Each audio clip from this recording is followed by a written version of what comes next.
Hello everyone बच्चों, मेरा नाम है Rahi Sharma and I welcome you all in top rankers super grades. बच्चों, आज हम बात करने वाले हैं, पता है किसकी? Syllabus and exam pattern. पर सर, किसका सिलेबस, किसका एग्जाम पैटर्न? तो बेटा, जिसकी तैयारी हम कर रहे हैं उसी का सिलेबस और उसी का एग्जाम पैटर्न, यानी कि सीयूईटी। और सीयूईटी क्या है बच्चों? कॉमन यूनिवर्सिटी एंट्रेंस टेस्ट, जो कि आपका अदर देन मेडिकल और इंजीनियरिंग के कोर्सेज के लिए एक लौता ऐसा एग्जाम है जो आपको देना रहेगा। उसी के बाद आप non medical non engineering field में एडमिशन ले सकते हो। तो सीयूईटी के एग्जाम सिलेबस के बारे में हम जानेंगे और इसको आप याद रखिएगा, क्योंकि ये मैं आखिरी में वापस से पूछने वाला हूं आपसे। अच्छा, अगर मैं एग्जाम पैटर्न की बात करूं, टोटल 50 क्वेश्चंस पूछे जाते हैं और टाइम देते हैं केवल 45 मिनट्स। ये तो बहुत ना इंसाफी है रे। 50 क्वेश्चन 45 मिनट। सर, ये तो गलत बात है, लेकिन अच्छी बात यह है तुम्हें 50 में से करने केवल 40 है। यानी बेटा 10 क्वेश्चन तुम अपनी मर्जी से छोड़ सकते हो। समझ रहे हो? तो ये तो थोड़ा आसान लग रहा है ना तुमको?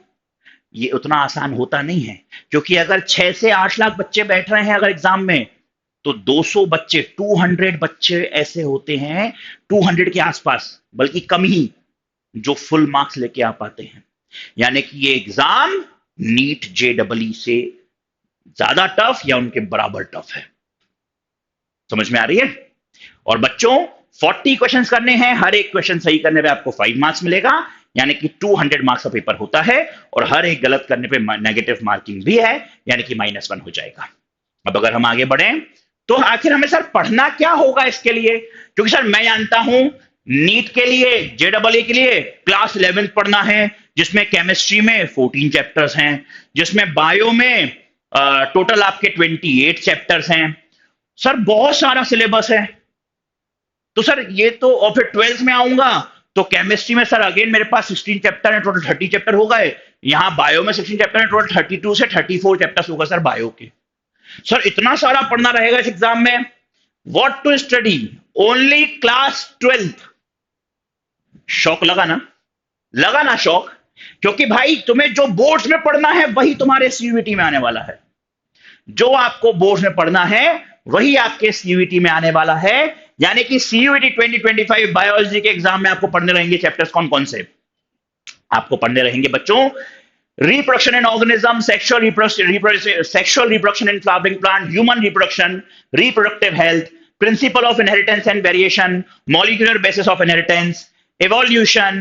फिर पढ़ना रहेगा आपको human health and disease, microbes in human welfare, strategies for enhancement in food production, biotechnology principles and processes, biotechnology and its application, organism and population, ecosystem, biodiversity conservation और एनवायरमेंटल इश्यूज। यानी कि ये 16 चैप्टर्स ही आपको ध्यान देने हैं किसमें? आपके सीयूईटी 2025 में। अब सर इससे क्या हमें कोई अच्छी नौकरी मिलती है? क्योंकि नीट से हम डॉक्टर बन जाएंगे, लाखों में कमाएंगे, इंजीनियर बन जाएंगे, लाखों में पैकेज लग जाएगा। बच्चों एक बात ध्यान दो, मैं आप लोगों के लिए एक हैरान करने वाली बात बता रहा हूं। जब आप 11th पढ़ोगे, आप 12th पढ़ोगे, वो भी आप नीट दोगे, जेडबलई दोगे, बहुत मेहनत करोगे, तब जाके लाखों में कमाओगे। यहां केवल बोर्ड पढ़ोगे, 12th पढ़ोगे, सीयूईटी दोगे, 49 lakhs पर एनम। और ऑन एन एवरेज अगर देखें, एवरेज पैकेज भी बेटा 15 लाख का है। अगर इंजीनियरिंग करोगे आप किसी स्टेट गवर्नमेंट के कॉलेज से, लगेगा एवरेज 15 लाख का पैकेज। एवरेज समझ रहे हो? यानी कि ऑलमोस्ट हर बच्चे, हर दूसरे बच्चे का 16 लाख का पैकेज है, 1 लाख रुपए ऊपर। सीयूईटी। अब बताओ, है ना ये एग्जाम बेस्ट? क्योंकि भाई हमारी मेहनत में हमें 11th को इंक्लूड नहीं करना है, पढ़ना केवल क्लास 12th है। तो आखिर क्यों ही जाऊं मैं इसके लिए? सबसे बेस्ट कैरियर ऑप्शन राही सर ने बता दिया। तो बच्चों, thank you so much for watching this video and I hope तुम्हारी आंखों पे से पट्टी हटी हो और तुम्हें अब दुनिया देखना शुरू करना पड़ेगा अदर देन मेडिकल और इंजीनियरिंग। भाई साहब, केवल 12th पढ़कर हम आगे रिसर्च में प्रोफेसर हैं और बहुत सारी फील्ड्स खुली हुई है बेटा, वहां भी जा सकते हैं। मिलता हूं आपसे अगले वीडियो में। Till that good bye. आंखों से पट्टी हटाना मत भूलिएगा।